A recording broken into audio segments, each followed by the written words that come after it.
उत्तराखंड की महिला एवं बाल विकास मंत्री तथा खेल मंत्री रेखा आर्या कल हल्द्वानी में मौजूद थीं और हल्द्वानी के अंदर एक रेसलिंग कार्यक्रम चल रहा था। इस रेसलिंग कार्यक्रम में मंत्री रेखा आर्या पहुंची और यहां पर उन्होंने इसमें प्रतिभाग किया और काफ़ी देर तक यहां पर मौजूद रहीं। उनके यहां पहुंचने पर और खेल के इस कार्यक्रम को देखने पर अब सवाल खड़े होने लगे हैं। रेखा आर्या खेल मंत्री हैं और ऐसे कार्यक्रमों में उनका पहुंचना स्वाभाविक है, लेकिन जिस तरह से अब विपक्ष उन पर सवाल खड़े कर रहा है ये देखने वाली बात है। विपक्ष का कहना है कि खेल मंत्री होने के साथ साथ वो महिला एवं बाल विकास मंत्री भी हैं और उत्तराखंड के नैनीताल उधम सिंह नगर में जिस तरह से पिछले दिनों कई महिलाओं के साथ उत्पीड़न की घटनाएं शामिल थीं, कई महिलाओं के साथ बलात्कार हुए, कई बच्चियों के साथ यौन शोषण हुआ, उनके घर जाने की बजाय मंत्री रेखा आर्या एक स्टेडियम में बैठकर के रेसलिंग का कार्यक्रम देख रही थी। जबकि नैनीताल के अंदर इस दौरान काफ़ी आपदा आई थी। कई जगहों पर हमने देखा था कि किस तरह से पुल टूटे, कई गाड़ियां बह गईं, लोग परेशान थे। लगातार बारिश हो रही थी और बारिश के कारण लोगों को काफ़ी परेशानी का सामना करना पड़ रहा था। ऐसे में अब कांग्रेस रेखा आर्या के खिलाफ आरोप लगाते हुए कह रही है कि रेखा आर्या अपने काम के बजाय दूसरी चीज़ों पर ध्यान दे रही हैं। यहाँ पर रेखा आर्या ने पहुँचने के बाद मीडिया से बात करते हुए कहा कि हम खेल को प्रोत्साहन देने के लिए इस प्रकार के आयोजन करते हैं ताकि उत्तराखंड के अंदर भी युवाओं को खेल के प्रति आगे बढ़ने का मौका मिले।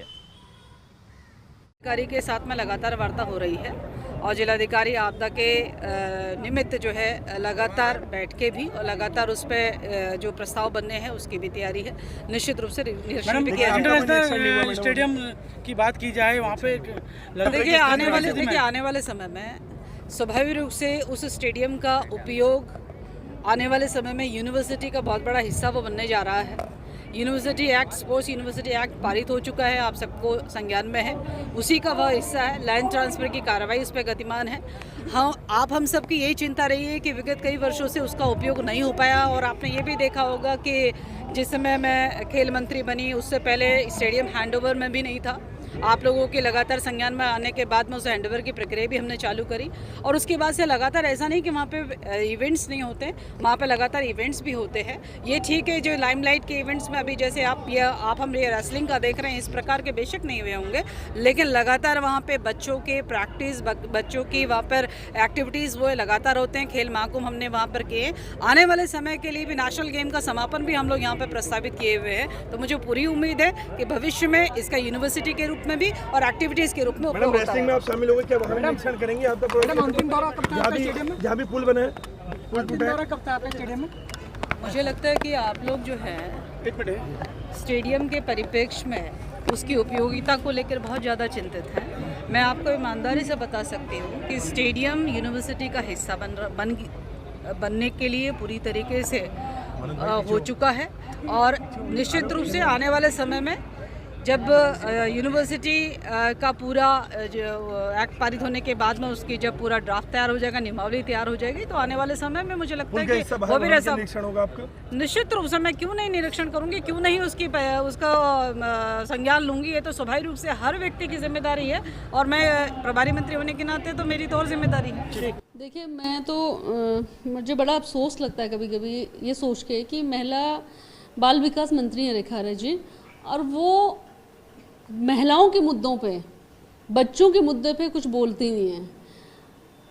आप सोचिए कि कितना इनसेंसिटिव बिहेवियर ये है कि एक प्रभारी मंत्री रेसलिंग देखने के लिए खली की जरूर जा रही हैं, लेकिन उसी क्षेत्र में लालकुआ में बलात्कार हुआ, सितारागंज में बलात्कार हुआ, रुद्रपुर में बलात्कार के केस घटनाएं हैं, नैनीताल में बलात्कार की घटनाएं हैं। ना वो उन बच्चों को मिलने गई, ना उनके परिवार से मिलने गई, ना ही उन्होंने उसके बारे में कोई बात करी, ना उन्होंने अपनी सरकार या लॉ एंड ऑर्डर पे कोई बात करी। ये दर्शाता है कि ये लोग सिर्फ सत्ता के भूखे हैं। जब ये सत्ता में आ जाते हैं तो इनको लोग जो जनता के इशू हैं, जो जनता का दर्द है, जो जनता के मुद्दे हैं, उससे कोई मतलब नहीं है। ये सिर्फ अपने अपनी चीज़ों से सरोकार रख रहे हैं। और ये अफसोस की बात है कि जहां आपदा का अलर्ट है, रेड अलर्ट हो रखा है, वहां मंत्री जाके WWE की रेसलिंग फाइट देख रही है, लेकिन लोगों के बीच में यह क्षेत्र का दौरा नहीं कर रही है। उत्तराखंड की खेल मंत्री तथा महिला बाल विकास मंत्री रेखा आर्या के हल्द्वानी स्टेडियम में खली के द्वारा कराए जाने वाले CWC फाइट को देखने पर विवाद खड़ा हो गया है। कांग्रेस ने सीधे तौर पर आरोप लगाया है कि रेखा आर्या अपने कामों को छोड़कर दूसरे कामों पर ध्यान दे रही हैं। महिला कांग्रेस प्रदेश अध्यक्ष ज्योति रौतेला ने आरोप लगाया है रेखा आर्या पर कि वह उन महिलाओं का ध्यान नहीं कर रही हैं जिनके साथ उत्पीड़न हुआ है, या फिर अपने काम के प्रति ईमानदार नहीं है, क्योंकि लगातार उनको हमने देखा है कि वह अपने कामों को छोड़कर दूसरे कामों में व्यस्त हैं। हल्द्वानी के अंदर जिस तरह से प्रोग्राम हुआ उस प्रोग्राम में तो वो शामिल थी, लेकिन नैनीताल के अंदर या उधम सिंह नगर के अंदर जिन महिलाओं के साथ उत्पीड़न हुआ उन महिलाओं से उन्होंने मिलना गवारा नहीं समझा।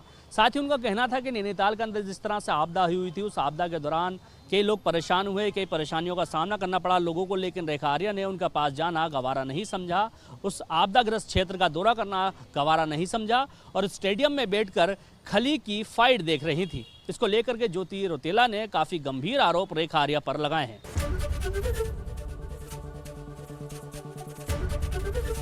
एबीपी गंगा, खबर आपकी, जुबान आपकी।